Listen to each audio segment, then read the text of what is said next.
আসসালামু আলাইকুম। আশা করি আপনারা সবাই ভালো। আলহামদুলিল্লাহ আমরাও ভালো। নতুন একটি ব্লগ নিয়ে আপনাদের কাছে আবার চলে আসলাম। তো গত পরশু মিরপুর গেলাম বোনের বাসায়। তো সেটা আপনাদের সাথে একটু শেয়ার করলাম।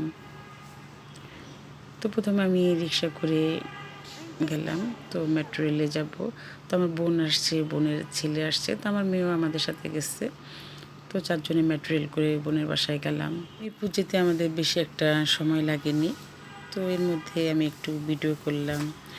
তো এর আগে যখন মেট্রো রেলে গিয়েছি ২-৩ বার, তো রাতের বেলা গিয়েছি, দিনের বেলা যাওয়া হয়নি। তো দিনের বেলা গেলাম, বাইরের দিকটা একটু দেখলাম। যাই হোক, আমার বোনের ছেলেটা তো অনেক খুশি, সে প্রথম মেট্রো রেলে উঠছে। গত সপ্তাহ মিরপুর গিয়েছিলাম একটা শোরুমে কেনাকাটা করতে, তখন আমার বোনের বাসায় যাওয়া হয়নি। বোন অনেক করে বলেছিল যাওয়ার জন্য। তো এবার ভাবছি আগে বোনের বাসায় যাব, তারপর শোরুমে যাব, যেহেতু আমরা কিছু ড্রেস ওখানে অর্ডার দিয়েছিলাম, তো সেগুলো আনতে যাব। যাই হোক, তারপরে মিরপুর ১০ নম্বরে নামলাম আমরা। আমার ছোটো বোনের বাসা মিরপুর ১০ নম্বর থেকে বেশিটা দূরে না, তবে বাসায় চলে গেলাম। তো আমাদের জন্য রান্নাবান্না করে রাখছে। দুপুরে গেলাম আমরা, দুপুর নামাতে যেতে যেতে প্রায় ৩টা বেজে গিয়েছিল। যাই হোক, কথা টথা বললাম, তারপরে ওর বাসায় দুপুরে খাওয়া দাওয়া করলাম একসাথে সবাই।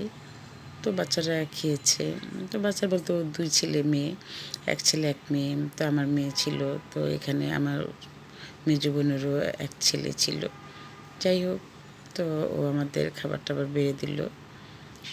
তো আগেই সব কিছু রেডি করে রাখছে আমাদের জন্য। দুপুরে খাওয়া দাওয়া করলাম। তো খাওয়া দাওয়ার পরে একটু কথা টথা বললাম বোনেরা। তো তারপরে ওর বাসাটা একটু ভিডিও করলাম। ওর বাসাটাও সুন্দর করে সাজাইছে, তো চারদিকে গাছ টাছ দিয়ে ভরা। তো বারান্দাটাও অনেক সুন্দর, মাশাআল্লাহ। তারপর একটু বারান্দায় গেলাম। তো এর মধ্যে আমরা একটু সন্ধ্যার নাস্তা খেলাম। সন্ধ্যা হয়ে গেছে কথা বলতে বলতে। তারপর সবাই মিলে কিছু ছবি তুললাম। তারপরে মার্কেটে যাব, তো বোনকে নিয়ে আসলাম। তো সবাই মিলে একটু কেনাকাটা করলাম। তারপরেও আমরা বাসায় চলে আসলাম, বোনের বাসায় চলে গেছে। আল্লাহ হাফেজ।